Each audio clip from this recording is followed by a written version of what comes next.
I see the ocean, but I can't help but notice the waves.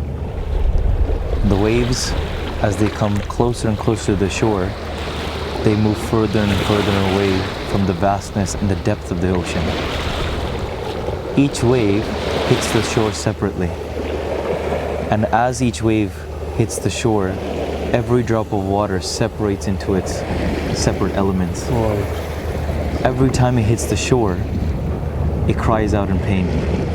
Because that drop of water hits the rock, is separated from its ocean, and then quickly scrambles to merge back. Wow. For a split second, this world that we see, it's a dream. We separate, yet we scramble to go back to our roots, because that's where we are at bliss and peace. Deep in the depths of the ocean, whereas the deepest points, it's complete stillness. It's complete shanti. But when that drop of water hits the rock, it cries out in pain. It scrambles to go back to the ocean. But poor is that one drop of water that hits the rock, gets stranded on top of the rock, and doesn't get to merge back. The sun shines down on top of it. It gets burned in that heat.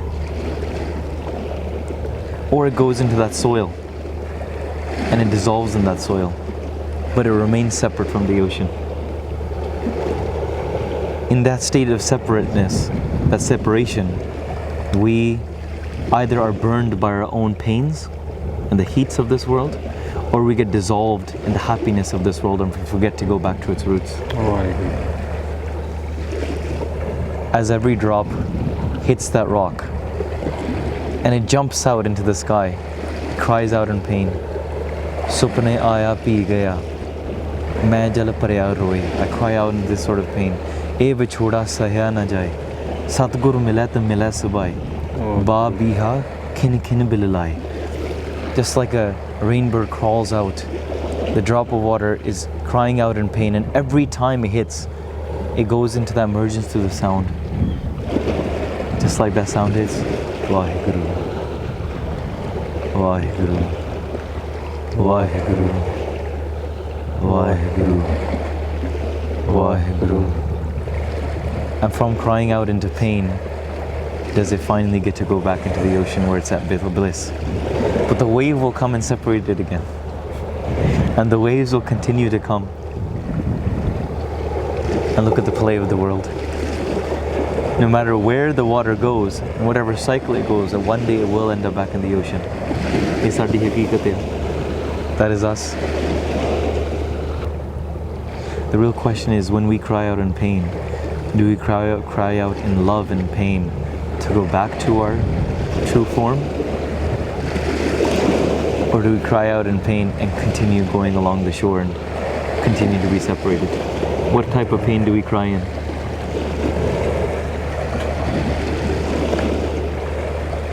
So looking at your analogy, it's like those drops that are coming onto the shore, running for, I suppose, like I say, like we're running for Maya as well, like those drops. Some of them are making it back, but some of them are not. And then they get stuck onto the shore, like we get stuck into this world, this play that is just all fake, it's a drama, where we get stuck into it, and we forget how to get back.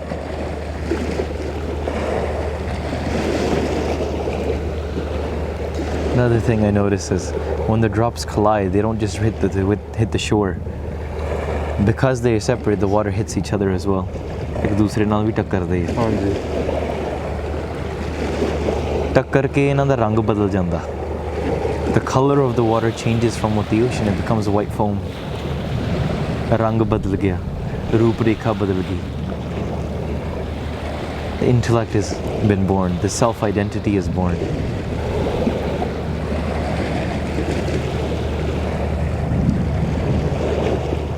But samundar vich, it's vastness. The one drop of water has no entity in the ocean, even to the extent that being that is within the ocean, like the fish. Toon dariyao dana bina, main machali kaise ant laha, jeh jeh dekhan teh teh tu hai, tujhte niksi phoot mara. Look into the vastness of the ocean. You can't, when you look at it as a whole, you just see it as the ocean. But if you look into the nitty gritty, you see the wave. Then you see the drop of water. you see the pain. But really, when you look at the world, can you look back and see WhyGuru everywhere? Jeh jeh dekha, teh teh tu hai. It's just you everywhere, wherever I look. Not the separated being and the entities and the pains and the sukh and the happiness that it's crying out for. But just step back, and within all of this, the waves that are crashing, hitting the shore on here and maybe the other side, and the fish that's inside of this ocean is just living in bliss. Hai anand hai, because evi simran kar rahe hai. They're doing Simran as well, meditating on God's name. Every wave that goes, it's in uniformity, it's in unity, it's in bliss. Anand vich, WhyGuru, WhyGuru. Jab hum hote, tab tu nahi, ab tu hi main nahi. Anal agam jaise lehr mein odad, jal keval jal mahi. Water is still water. The waves have a separate entity. You call it a wave for that split second, it's separated. Sometimes the wave turns into tsunamis. Sometimes that wave causes destruction. But anta vich hai ki hai, it's the play of the ocean. And can you sit in that bliss, in the depths of that ocean?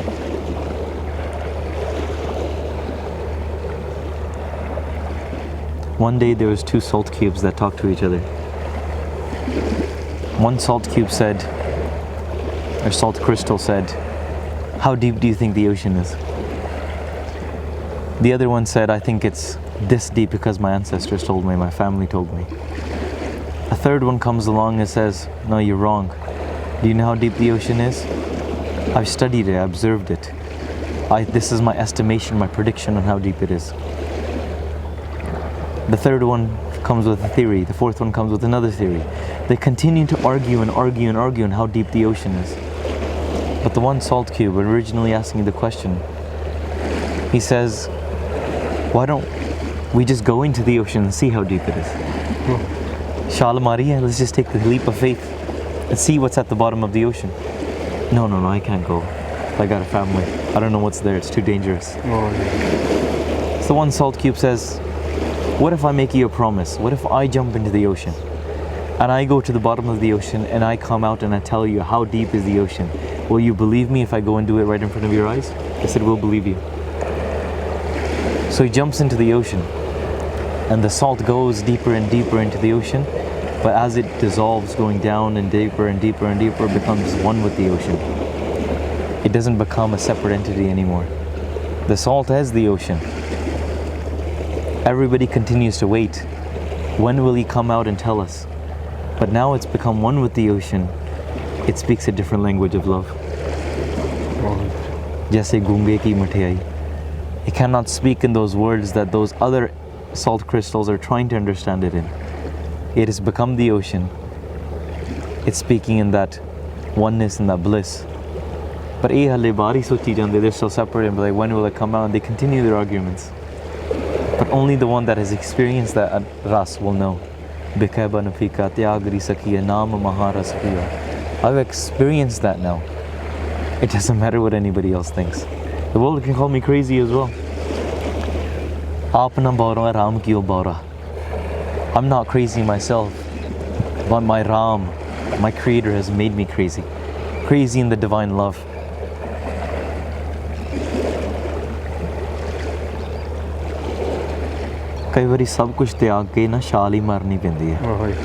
Sometimes you have to renounce everything and you just have to take that leap of faith. Engross yourself in Simran. Take a break from the world and look at Paramatma. Look at the reality of the world. Reassess everything. And say, "Sachi, is dunya vich kite sukh hai? Is there peace and pleasure in this world that I've been chasing?"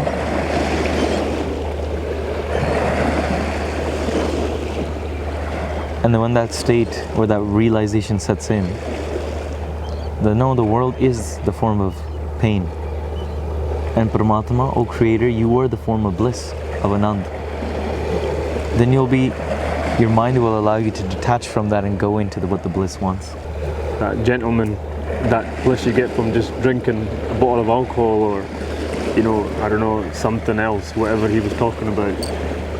Just for that moment, we're looking for that Anand that's going to last for forever through that Simran, like we were trying to help him with. Hopefully he'll understand that. A lot of us look for that temporary bliss, The only way we're going to get that true bliss is obviously with Guru Sahib and falling in love with Guru. I asked him, why do you drink? He said, because I feel empty on the inside. I'm lonely. Feel lonely. Not complete. Vichhadya hoya. And that feeling to belong, the feeling to fit in, the world wants that. Every child at school wants that. Every woman in her family wants that. Every father wants that love from the children. To fit in, to be one, to be complete. But where that feeling is not met, anger arises, frustrations arise, pain arises, and we continue to seek to be complete. And we continue and continue, but we're still left empty in this world. It's like filling a glass up that's got a hole in the bottom. It just keeps empty. But Maharaj, tere dar te aake, andar baith ke, you will feel complete. Ek gal sachi hai.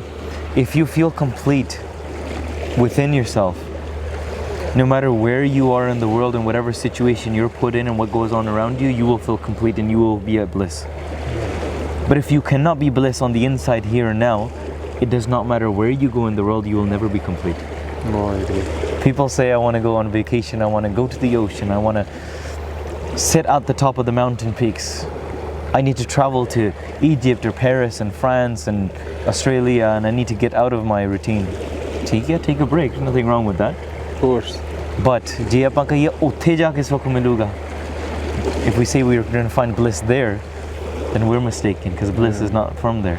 That only lasts for a few moments or a few days. A few moments. Yeah, but we need that bliss is going to last forever. I've seen people laying at the beach, bathing in the sun, and on the phone stressed out a work call still. Utte aake main sochiya pra, ithe samundar te aaya, you're on vacation, you've taken 4 days. Hun to relax kar la thoda jiha, hun to aanand le la, par nahi. Like that gentleman was saying, he's seen these colours that it seemed bright to him at that moment. He's getting those few seconds, but those colours that he's seeing doesn't last very long. It's like Pankti, Kacharang, Kasumaka, Toria, then Charjiu. That ranga just lasts for a few moments, but then it disappears. Sadhu kende hai na, the saints say, the farther your eye can see, the more open your heart becomes. The further you see. The peaks of the mountains, you look at the far vastness of the trees. You see the vastness, why? Because you recognize how small you are. You recognize how insignificant you are. ਜੇ ਆਪਾਂ ਆਪਦੇ ਮਨ ਦੇ ਅੰਧਕਾਰ ਵਿੱਚ ਹੀ ਬੰਦ ਰਹੀਏ ਕਿ ਮੈਂ ਹੀ ਹਾਂ ਆਪਣੇ ਆਪ ਨੂੰ ਬਹੁਤ ਵੱਡਾ ਬਣਾ ਦਿੰਦੇ. We make ourselves very big in this way. We're not even a wave. Or the drop of water that hits the rock and cries out in pain and separated. For that split second, look how for a second the water jumps out and goes back in. That's what our life is.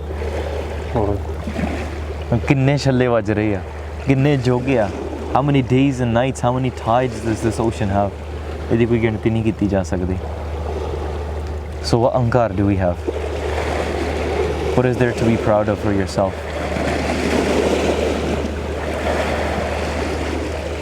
What sukh are we chasing? So the question there is, what is the Guru then? We're the water and there's the ocean. It's a Guru di ki lod pegi. Sometimes we're so separated at the top of mountain peaks. Sometimes in our drainage system. And sometimes in a cup of water sitting on your kitchen table. How does that drop of water even have mere hopes to get back to the ocean? That drop of water has to go into the river. It has to remain within the river banks, and that river bank is that maryada, is that teaching. Constantly in remembrance of death, the code of conduct, the discipline. If the water continues along that river and that stream and stays within the river bank, which is the maryada, then it will reach the ocean one day, because it's doing that sangat, it's doing that system. And the Guru is that river that pulls all the water together and says, Chal, it is the ocean, but it's manifested into the tarti, come into the shore and says, come join me, I'll pull you into the ocean.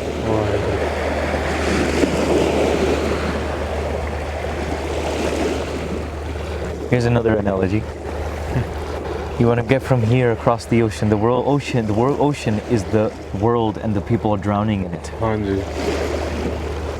And what if you can't swim though? You start trying to get across.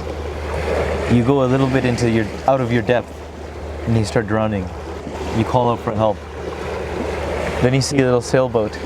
You need to grab on into its asra, or you know put the arm padding on top.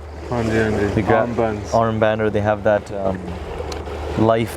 Yeah, the circle. I don't know what it's called. Yeah, rubber ring. I think. Yeah, the ring. Yeah. To save your life. Well, they asre de naal. You can swim and you can do your mehnat, and maybe you can get across. But what if the waves are too strong? You can still drown. Sometimes your tiny ship is not strong enough to get you across. What if you have to get across the ocean? It's a very vast ocean, and it's dark and it's stormy, just like this world is of Kaljuk. Sometimes you have to jump onto the big boat.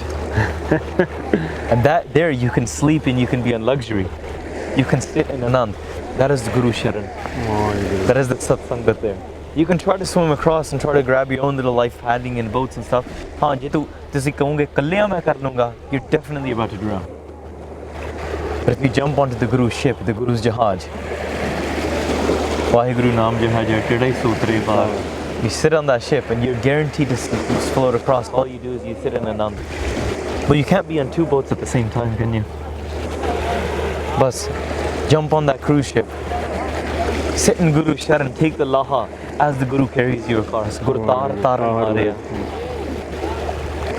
Hum dolat bedi paap pari hai. That my bedi, the boat that I'm on, my little boat, it is wobbly. It won't sustain. It will fall. It will sink. It is punctured with holes of my sins. So Maharaj, your Jahaj, your ship, I can cross over the ocean again and again and again and again. So Maharaj di sharan vich apne Maharaj takes the physical of this world and describes to you the non-physical. Maharaj uses the example of the lotus flower and the bumblebee. He used the example of the wave in the ocean. He used the example of the light and the sun. He used the example of the darkness and the candle. He used the example of the bird and the grain of rice. They used the example of the moth and the fire. Worldly examples. They use the example of the bride and her love for her husband. They use the example of a mother loving her child. They use the example of a child loving sugar and candy and games. All of these analogies we see in the world. Maharaj takes what you see and explains to you the divine. Can you see the divine in this world just like Guru Nanak Dev Ji taught you to see? Gave you that nazar? That's the question. You can look at that same world and you can see the pop and the sin and the distraction. But you can look at that same world and just the only thing that comes out of your mouth is WhyGuru. The tide gets closer and closer and closer. As the tide gets closer and closer and closer, the sound gets louder and louder and louder. We're sitting at the edge of the shore. The gentleman was saying in about an hour it's going to be high tide. The sound is getting louder. It's harder to hear my own voice. But we are absorbed in that sound. And we lose our own voice in that sound. We have our own entity and that little voice inside of our brain that's thinking and separated from Maharaj.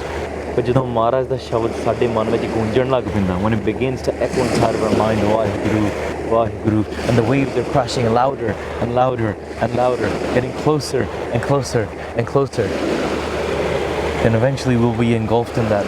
You don't even know. We can sit in the same place, call out to the ocean, and the ocean is coming towards us. It's not the drop of water going towards the ocean. It's the ocean that's engulfing us in its sound and in its vastness, in its depth now. And we may cease to exist if we sit here. WhyGuru.